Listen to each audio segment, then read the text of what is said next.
Hi everyone, my name is Wujing. I'm from China. In Chinese, my name means beautiful silence.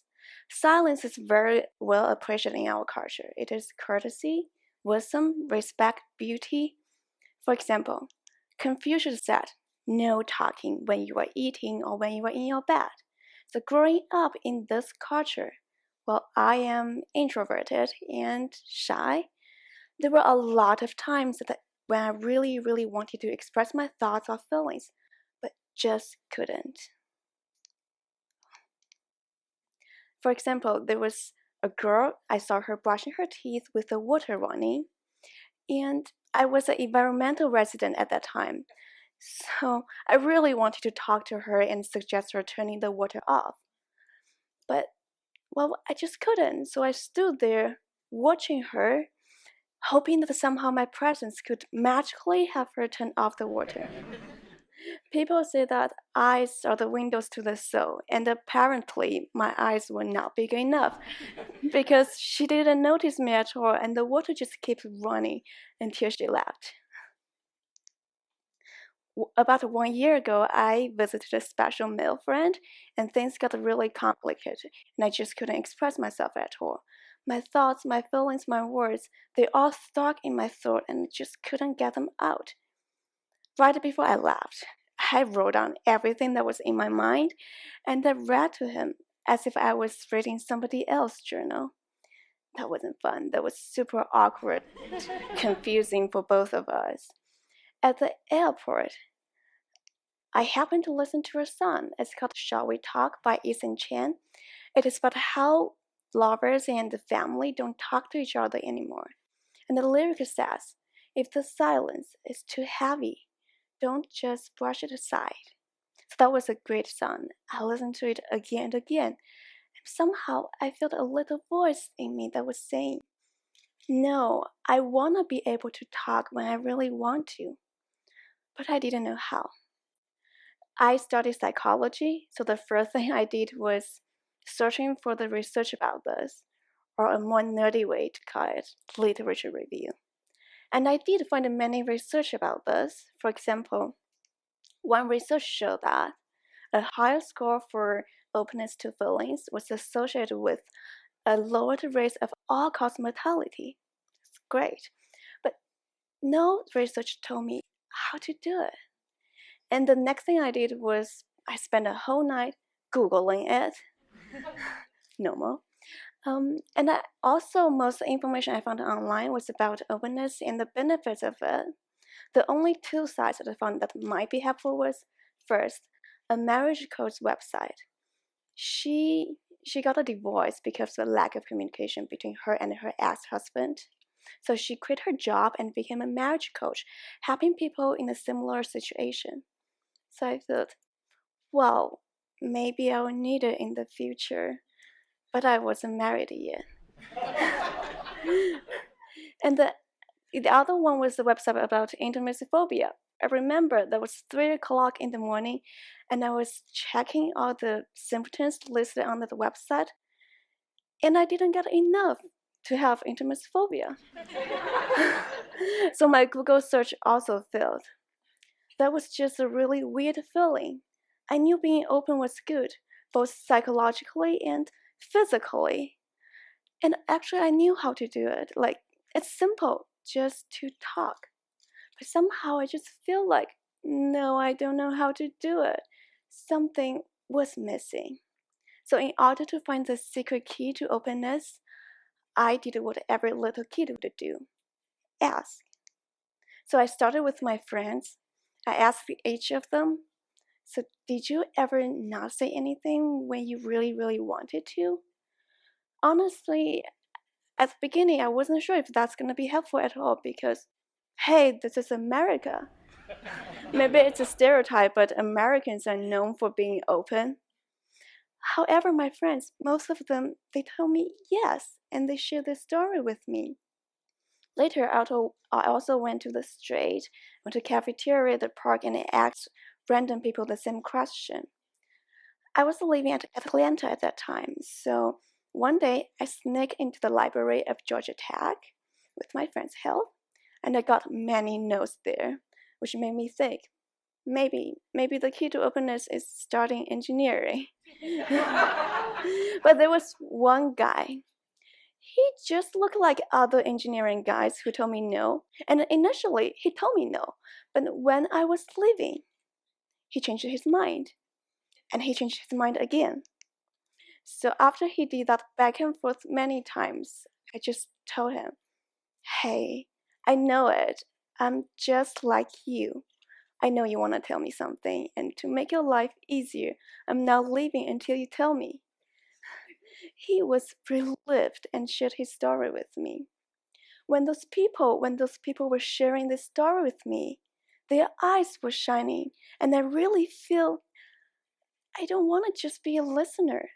I wished I could be the person they really wanted to talk to, or maybe just be them for a few minutes and do it for them.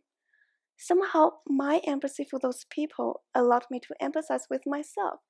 And those shining eyes, they give me the courage that make me believe that, yes, I will do it.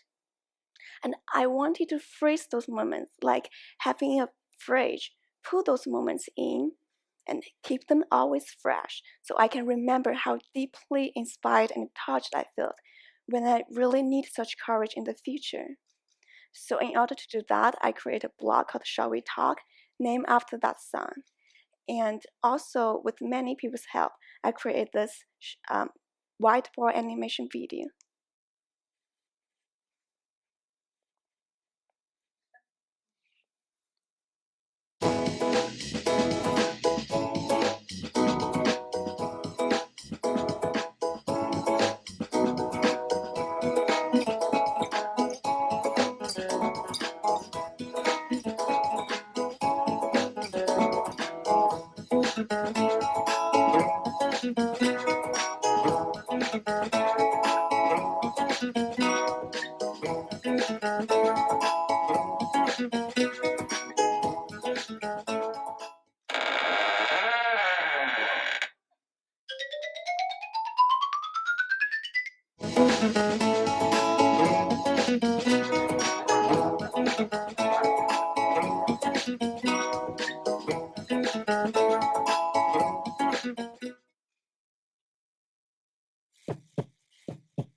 No, Thomas.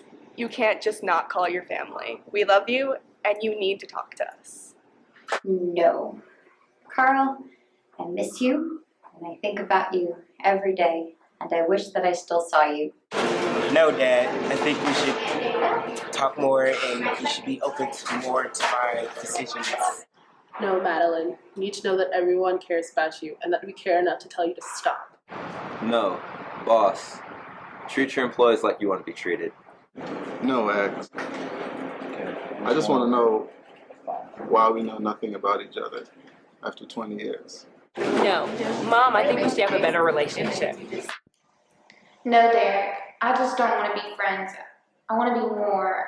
I'm not asking for a long-time commitment, but I was just wondering, will you go to spring fling with me? No, Kyle. When someone tells you to stop, that's when you stop. Not the first time, not the second time, not when you scream. When they say no, you should stop right away.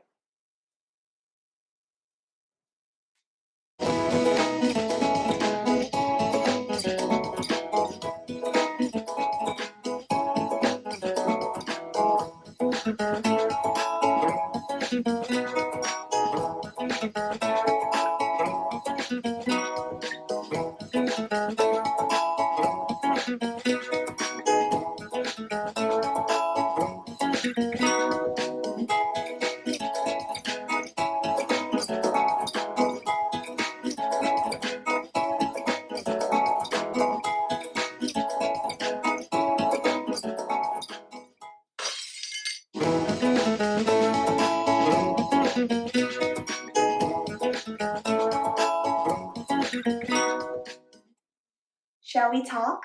Shall we talk? Shall we talk? Shall we talk? Shall we talk? Shall we talk?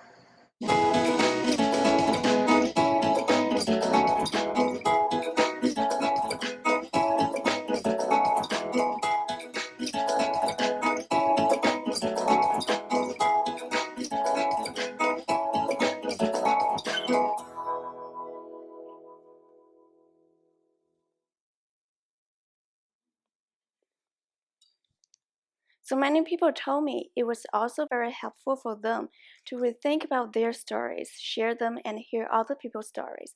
And also because my own failure of Google search, so I created this blog which I mentioned, where I shared my stories, other people's stories, images, sounds, poems, or anything that creates a moment.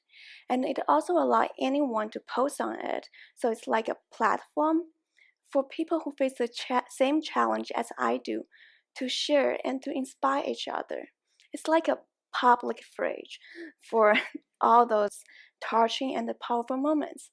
By the way, the song on the homepage now is called Words We Don't Say by Leslie Gore. She happens to be a Sarah Lawrence alumna.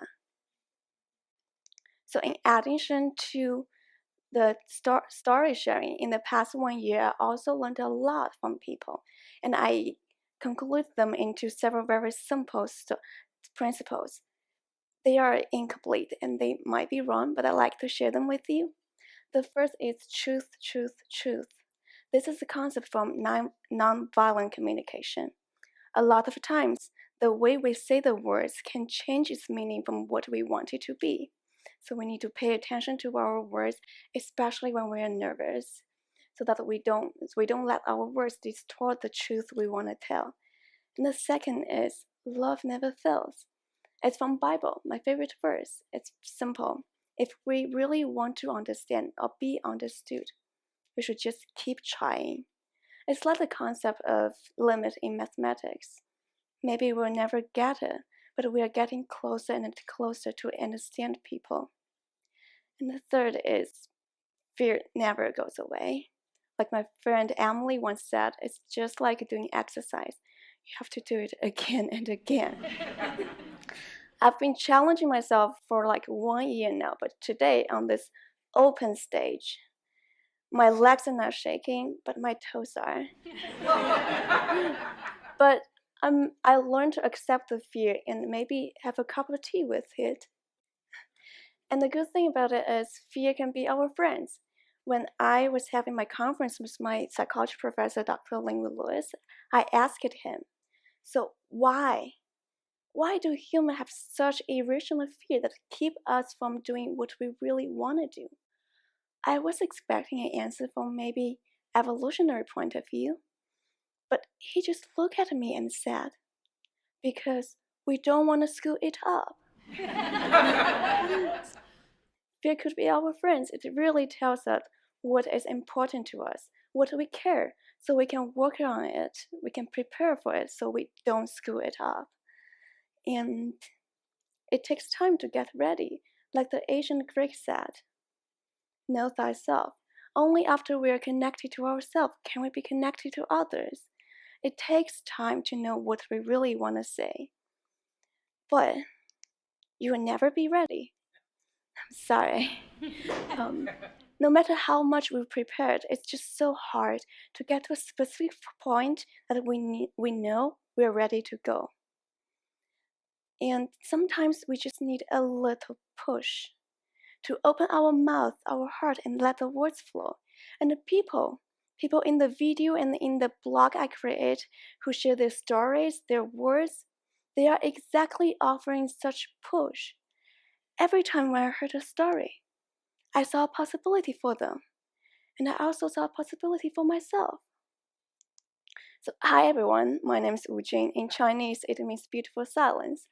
But if you break the first chapter down, the meaning of my name becomes a girl who doesn't always keep silent anymore. Thank you.